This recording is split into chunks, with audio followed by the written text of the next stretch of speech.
Your business plan is one of the most important documents in your business. You could look on it as the roadmap for your business. It sets out where you want to go, your key objectives for the next 2 or 3 years. It shows you your plan to get there, the strategies you're going to use to achieve your objectives.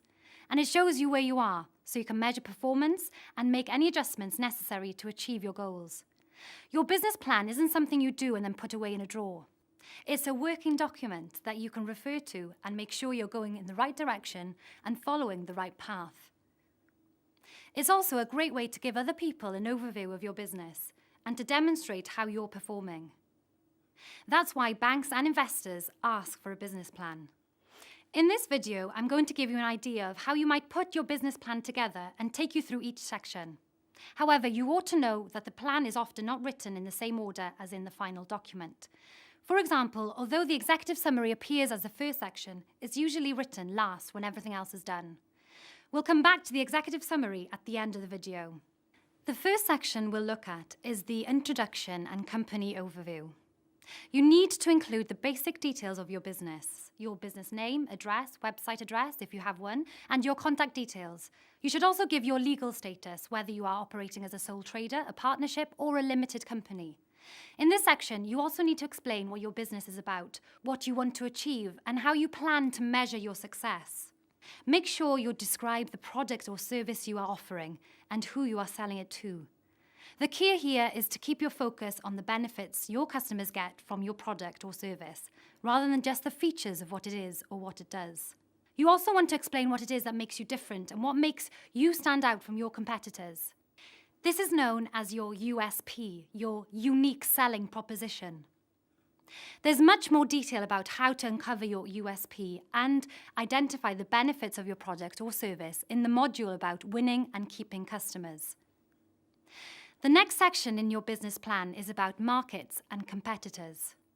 This is where you demonstrate that you've researched your market and understand the environment you're working in. You may want to include a pest analysis here to show which market factors are likely to have an impact on your business. And a SWOT analysis too, to show what's important to your business. How to do both of these is covered in detail in the Creating New Products module, so I won't say any more about them right now.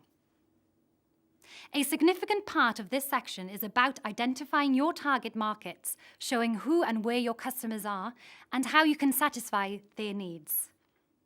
This is covered in more detail in the module about winning and keeping customers, but make sure you think as widely as possible so that you develop a diverse client base.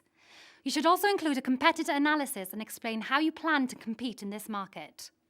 The next section of your business plan is your sales and marketing strategy. This focuses on your target market, where your customers are, and how you plan to promote your business and reach your customers. Again, taking into account their differences. You'll also want to include details of your pricing strategy and a detailed sales forecast. Be specific about what you want to achieve and include a timeline and budgets. It's important you explain how you'll track results and measure your performance. And what about if you don't achieve the sales you'd hope for? Explain what you plan to do to minimize the risk. A key section of your business plan is operations. This is where you explain how you plan to conduct your business. It includes information about your location, premises, and equipment, and explains how you plan to produce, store, and deliver your products and services. You should also include an overview of your suppliers, your approach, and how you deal with them, as well as your distribution strategies. This is also where you'll include details of the staff you employ, your systems and procedures, and what IT support you have. If it's relevant, you could also cover specific information about health and safety, equality and diversity, quality control, and note any compliance requirements. It's also useful to outline your future plans and explain how the way your business operates may change over time. Now we come to the financial information section. This is one of the most critical sections, and also one that many people find quite daunting. It's a good idea to ask your accountant or business advisor to help you out. The aim is to demonstrate that the business has sufficient cash flow to cover its costs and make a profit. You'll need to show a detailed month-by-month cash flow for the first year and a profit and loss statement for the years 2 and 3.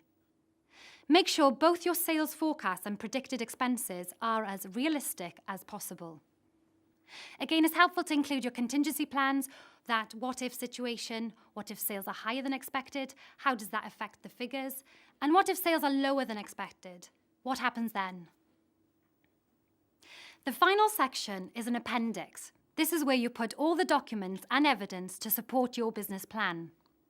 This may be market research information, any letters you have from potential customers, or firm orders already in the bag.